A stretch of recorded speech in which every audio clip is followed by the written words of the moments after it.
want to ask the question, why? Yes, that's it. We can stop now. We can stop. Why? They're no longer working royals, they're not politicians, and they're certainly not rock stars. What was that tour all about?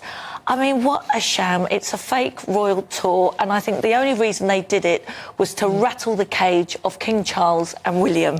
And I'm so sorry, she described this tour as so meaningful and to really focus on the real things that matter to us. I mean, they were entertained for 3 days. They had dancing, polo, all the works.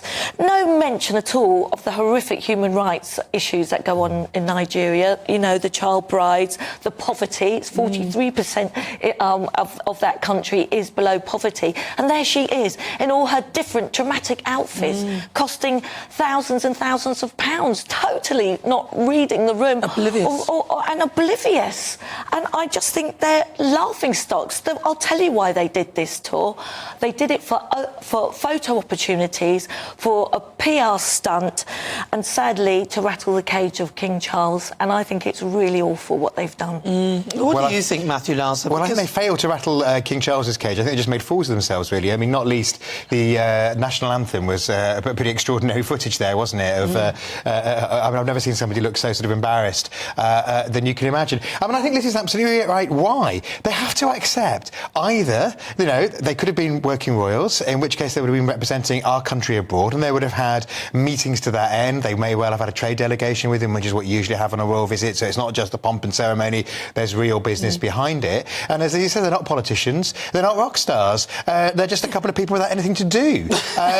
You know, and why should the Nigerians be sort of doff their caps to them? I mean, there's this thing called white saviour mentality, which is sort of, you know, all those films Comic Relief used to make where it sent off celebrities to go and, you know, pose with children in villages in Africa. And that's kind of moving away from the whole charity sector's moved away from that. And yes, people want to do their bit, but it's sort of assuming that whether you're white or you're of mixed heritage like Meghan and you're just turning up in a country, as you say, where you know, you may have found some DNA, but you haven't actually found any cultural links to it. You didn't grow up there, you didn't spend time there, you just look like you think you know best. So I think it's incredibly patronising, the visit, and totally unnecessary. I think you're totally right, Matthew. And for her to say, I'm 43% Nigerian, well, I'm sorry, I'm not surprised that half of the country is asking her for proof, because recently she was saying she was Maltese. I honestly, for her to say this is my country, I absolutely, it's such an insult to Nigeria.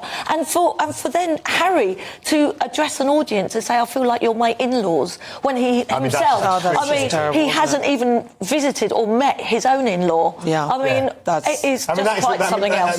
You know, that's just utterly embarrassing, isn't it? I mean, it's utterly cringe behaviour. It's trying, posh white boy tries to be cool and get down with people of colour, and it's risible. I mean, it's actually offensive. It is really, and I commend the Nigerians for playing the national anthem and forcing them. Because obviously they then had to stand. Now, the Nigerians are very clever people. They're not stupid. Yes. They would know that. That is a message to King Charles. That is a message to King Charles saying, yeah, we're being polite, we're doing what we should do, but we're with you, Charles. Okay, absolutely. Exactly. I mean, Nigerians say it how it is. I've just been on the bus and seen 2 Nigerian ladies who were telling the bus driver you should get a map. 2 Nigerian grannies. And so they've certainly, you know, the same, you know, telling it like it is there. And as we saw in the reaction in the clips, people just think we don't need this patronising sadly, they're becoming a laughing stock. Yes. And they're embarrassing Britain, actually. And they're embarrassing Britain. They're embarrassing, you know, everyone.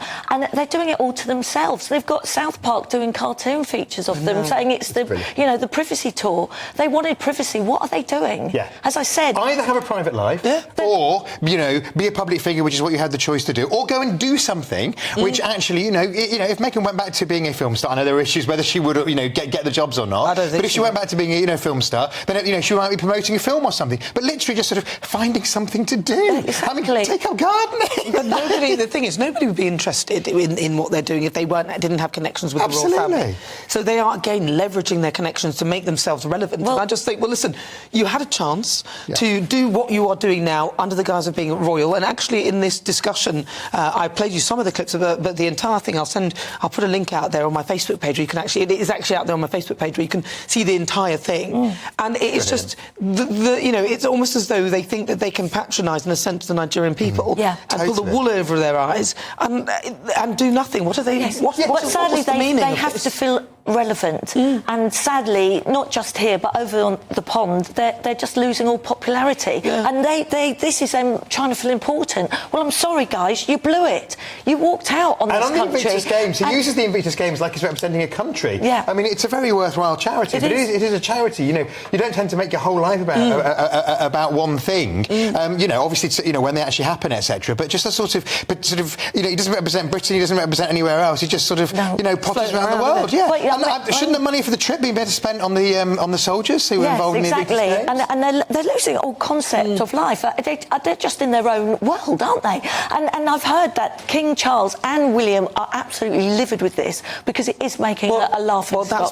That's probably part of it, isn't it? They probably want to infuriate the royal family. It feels like they just don't want to play ball and try and be at least friendly. The royal family are having their own issues at the moment, and it would just be nice if perhaps they showed a little bit of respect. But look, you know, I'm not against them going and doing things that are good and charitable. If there's a point. If there's a good point to it, and good on them if they do. Yeah. But if you're going to do something good and charitable, when I used to work for the BBC, they said, look, if you're going to an impoverished area, make sure you dress down, don't overdress. And I respect that. If I'm going, like with Rishi Sunak wearing those Prada shoes, £500 Prada shoes, when he went to that sort of place in the north where it's very deprived, that doesn't bode well. So. No.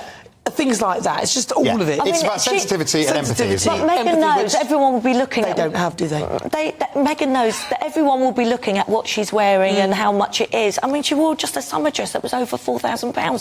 What? It is just so offensive, and she totally forgets to read the room because it's all about me, Meghan. Meanwhile, Camilla, who they slag off, is, you know, is doing a great job while the King is, you know, on, you know, not on full-time duties.